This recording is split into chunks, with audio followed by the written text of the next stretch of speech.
kai ka sauka, ba za ta ma ba da jikinta gurin kyautata maka ba. Kana sawa fit ka fitar, ka tara bura, ka koma gefe ka yi shi kamar wata kuɓewar da ta jiƙe a ruwa. Ta ya za a yi ta ji daɗin faranta maka idan kai ma baka gyara ba? Ka gyara burarkan nan kai ma ta ji zanzan. Ga namijin goro nan da zuma, ka yi amfani da shi. Ka gyara bura ta dinga tsayawa car, ko ba ta da girma idan dai tana tsayawa tana ba da hakkin abin da ake so, sannan kana sarrafa ta yadda ya dace, tsab za ka gamsar da matarka. Amma a ce duk girman burarka da iya wani ɗinta ana cin ɗaya biyu, bura ta kwanta ba za ta miƙe ba, ai an samu matsala. Ku daure kuma ku dinga gyarawa. Idan kana gyara burarka, dole ita ma za ta gyara maka. Idan tana gyara maka gindinta, tana tsaftace dukkanin jikinta, ita ma tana son kai ma ka tsaftace naka, ka gyara taka burar, ka yi kyakkyawan gyara inda za ta ji daɗi, ta ji daɗin kyautata maka kai ma. Rayuwar nan taimake ni in taimake ka ne, kyautata wa juna ake yi. In ka kyautata wa mutum, shi ma ya kyautata maka. Kar ka zauna kai ita tana gyara ko da yaushe kai kana zama da gajeje.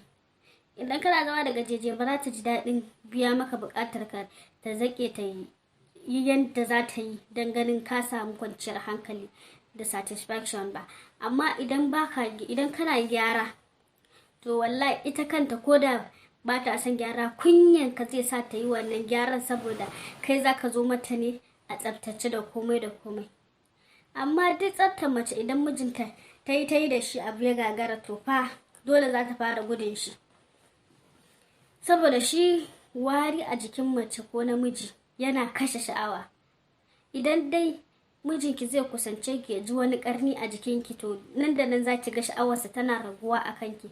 Sannan kuma maza, idan mace za ka kusance ta ji a hammatarka na wari, ko kuma wani karni na tashi a haƙoranka ko wasu abubuwa, rashin tsaftarka, sai ta ji ba ta sha'awar ka kusance ta. Duk da tana iya ƙoƙarinta gurin ganin ta sa ka yi tsaftar. Ka kula da aske gashin hammata. Maza yawanci ba sa son aske gashin hammatarsu, ban san me yasa ba. To ko da ka yi wanka, ka wanke gurin sosai, wani yana da saurin zufa, kana kanta ma sai ka sake yin wani zufa. A dinga askewa don Allah. A kula, a dinga ƙoƙarin kyautata wa juna. Ka tsaftace jikinka, ka gyara kanka kamar yadda mace ma za ta gyara saboda kai. Sai a samu kwanciyar hankali da fahimtar juna a irin wannan lamarin, a cikin lafiya.